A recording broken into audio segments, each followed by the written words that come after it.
جو ایک ٹیلی phone operator ہے یا کسی کی ریسیپشن پہ بیٹھتی ہے، اس کو 11 سال آپ نے بری نظر سے دیکھا اور اس کو کہا تیرا کوئی کام نہیں ہے پبلک ڈومین میں، تو یہاں آ کے کیسے بیٹھ گئی ہے؟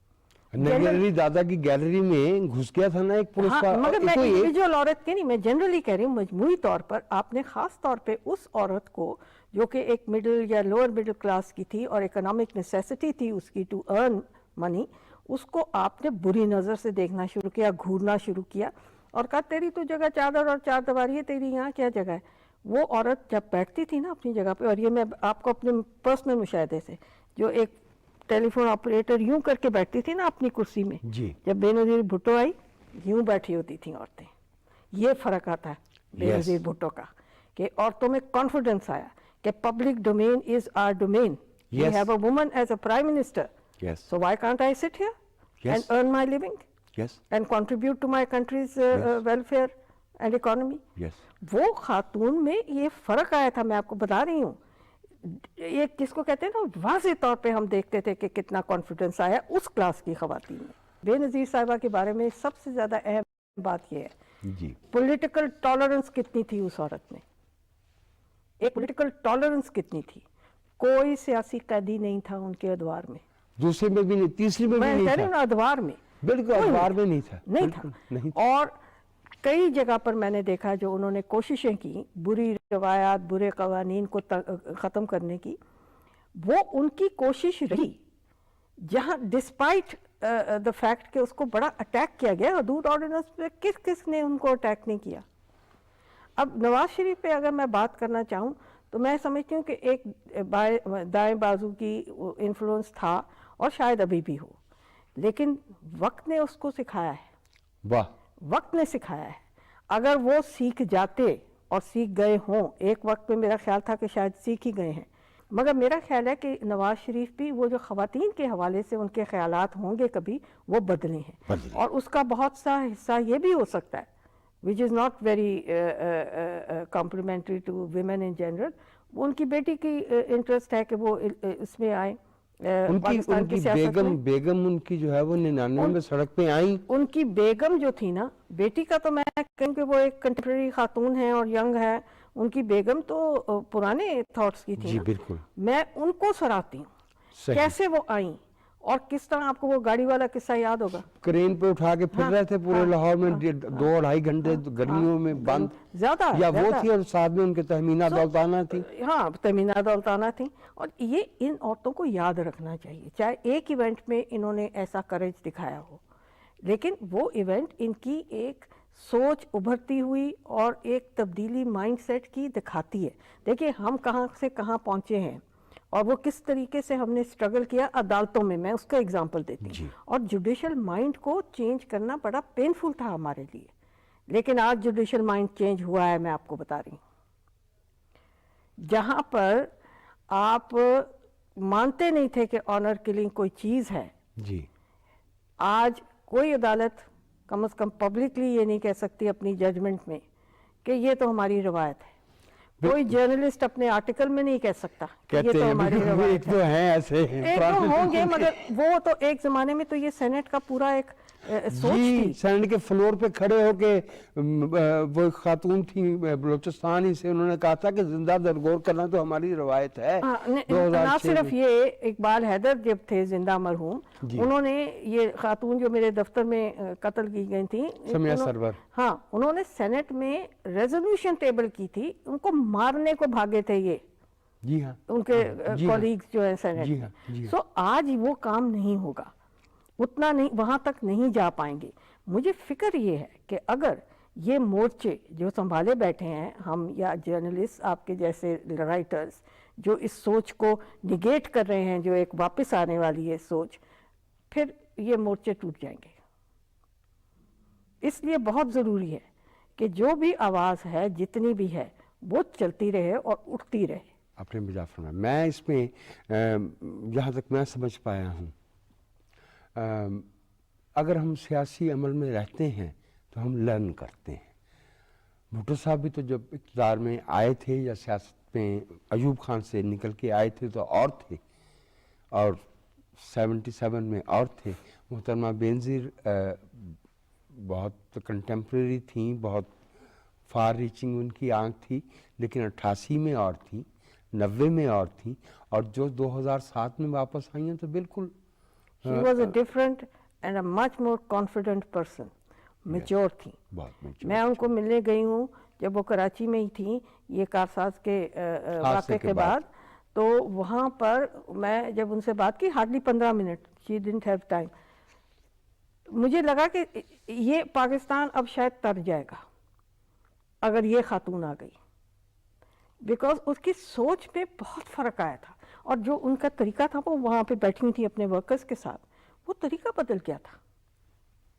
خواتین ورکرز ان کے ارد گرد بیٹھی تھیں جس کمرے میں میں گئی ہوں ان کو ملنے, اور میں سمجھتی ہوں کہ ان کا جو اسیسینیشن ہے that is one of the biggest tragedies that happen to Pakistan. I would tend to concur. I would agree.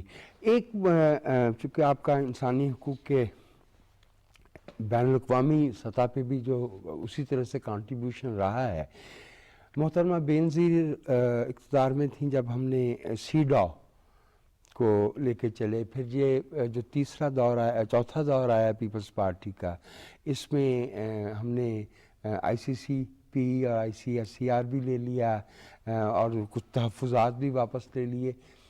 کیا ہمارے جیسے ملک میں جہاں بائی اینڈ لارج, سب نہیں لیکن by and large bureaucracy sensitised نہیں ہے, ان کا یہ خیال ہوتا ہے کہ یہ جو انسانی حقوق کی بات ہے یہ بیرونی دنیا کو مطمئن کرنے کے لیے ہے, یہ ہمارے ملک کی انڈیجنس ضرورت نہیں ہے. بہت سی لیجسلیشن ہم ایسی دیکھتے ہیں کہ بھائی اس کی تو ضرورت ہی نہیں تھی, آپ یا یہ کہ یہ افیکٹو نہیں ہو پائے گی آن دی گراؤنڈ, لیکن وہ اس لیے کی جاتی کہ ہم فلاں کو دکھا سکیں گے دیکھیے ہم نے یہ بھی کر دیا ہے. جیسے یہ جرنلسٹوں کی پروٹیکشن والا جو ہے, یہ جرنلسٹوں کی پروٹیکشن کی بات کریں, ساری وہ باتیں آئین میں موجود ہیں ہر شہری کے بارے میں جو اس میں ڈال دی گئی ہیں, لیکن جرنلزم تو پروٹیکٹ ہوگا جمہوریت میں. بالکل صحیح بات تو ہے. جمہوریت میں ہو پائے گا, اور ایک پیٹریارکل سوسائٹی ڈیموکریسی کی طرف نہیں جا سکتی, اور ایک اتھارٹیرین سوسائٹی جو ہے جہاں اتھارٹیرین رول ہو وہاں پہ پیٹریارکی ختم نہیں ہو سکتی. آپ درست کہہ رہے ہیں. میں صرف 2 چیزیں کہوں گی آپ کے اس کامنٹ اور سوال کے حوالے سے. دیکھیے بے نظیر بھٹو اور پیپلز پارٹی کا جو ایک امپریشن رہا ہے ہمیشہ کہ یہ ایک پروگریسو پارٹی ہے, ٹالرنٹ پارٹی ہے, جمہوریت اور انسانی حقوق میں بلیو کرتی ہے, یہ سوچ آتی ہے لیڈرشپ سے. آپ نے ان کے 2008 سے لے کے 2013 کے دور کی بات کی, اس میں بھی بڑے کام انہوں نے کیے, مگر آئی ایم افریڈ کہ وہ لیڈرشپ پیپلز پارٹی میں نہیں ہے اس وقت, جو ایک ٹالرنس زیادہ ہو, جہاں جمہوریت کے لیے کھڑے ہونے کی پسلی ہو, اور جمہوریت کے لیے جس کو کہتے ہیں نا ایک پینفل سٹرگل کرنے کی صلاحیت رہ گئی ہو. آپ دیکھیے بے نظیر بھٹو نے کہاں اور کیا اس نے نہیں دیکھا, اور پیپلز پارٹی نے اس دور میں اور بھٹو صاحب کے دور میں کیا نہیں دیکھا. ٹھیک ہے نا. اب کی پیپلز پارٹی, وہ پیپلز پارٹی مجھے اب نظر اس لیے نہیں آتی, not just because I think کہ ان کی پروگریسو جو سوچ تھی وہ تھوڑی کمپرومائز ہوئی ہے, وہ لیڈرشپ نہیں رہی. شاید آگے چل کے نوجوانوں میں کہیں کچھ سپارک اور کچھ کرن تو نظر آتی ہے. مجھے جو اس وقت میں صورتحال دیکھ رہی ہوں اس میں تھوڑی سی امید پھر سے جاگی ہے, ورنہ ایک زمانے میں بہت ڈس ایلیوژن تھی کہ ہم جس یوتھ پر ڈیپینڈ کر رہے ہیں اس یوتھ کی سوچ کہاں چلی گئی ہے.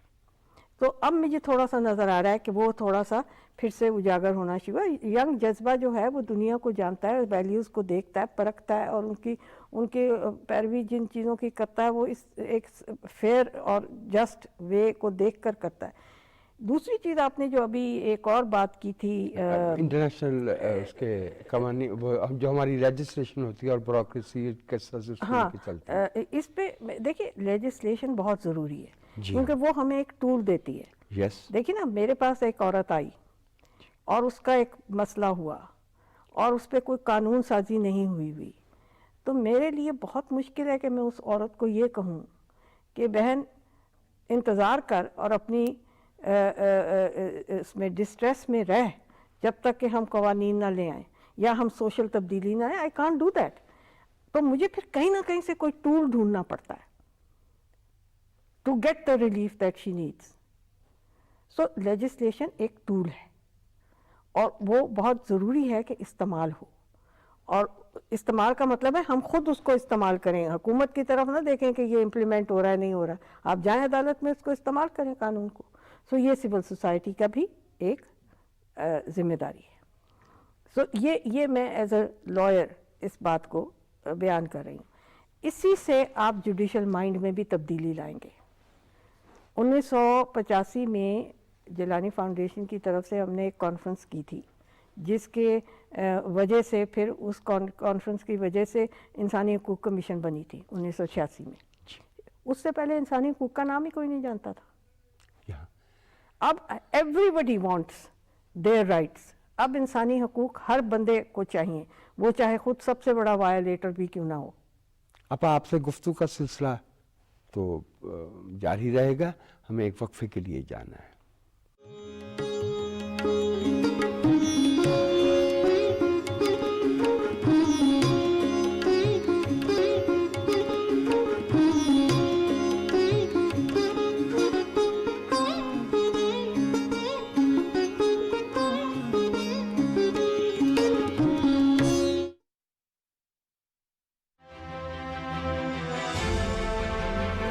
چین کے گیٹ سے ہم سرزمین پاک میں داخل ہوئے.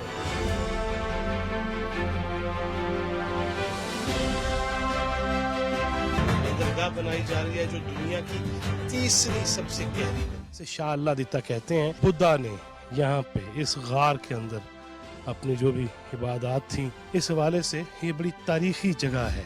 اب تو ہمارے ہاں بھی الیکشن جو ہے وہ قریب ہے. کتنا قریب ہے اس بہت قریب. بڑی جامع کلچرل پالیسی ہے جو بیس کرتی ہے ہمارے ایک انتہائی انویبل کلچرل ہیریٹیج پہ. جو 9 سال ہو جائیں گے ہمیں, ہم نے ان کی شکل نہیں دیکھی. قرآن فرماتا ہے کہ آؤ ان کامن چیزوں پہ اشتراک کر لیتے ہیں جو ہماری تمہاری. تک نہ جلے دیپ شہیدوں کے لہو سے, کہتے ہیں کہ جنت میں چراغاں نہیں ہوتا.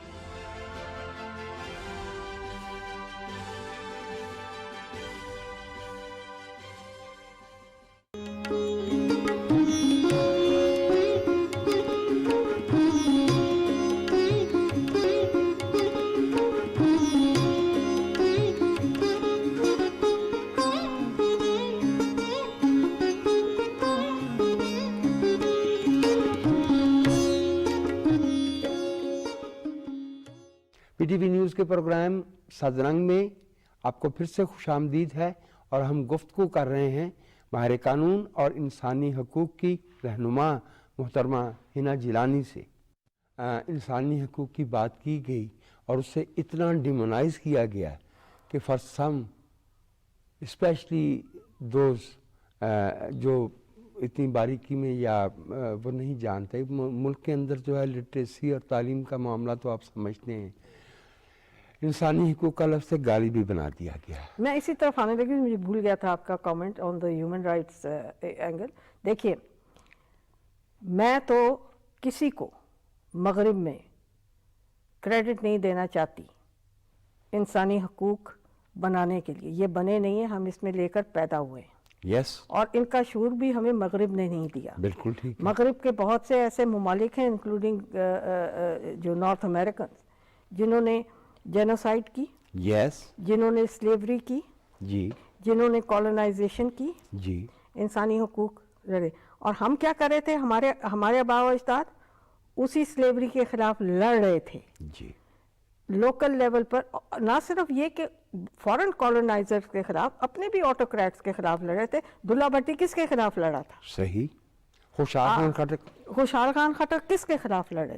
آپ مجھے یہ بتائیں کہ اس سے زیادہ غلط سوچ کس کی ہوگی اور کس کو انفیریورٹی کمپلیکس ہوگا جو یہ کہے گا کہ انسانی حقوق تو ویسٹرن کانسیپٹ ہے.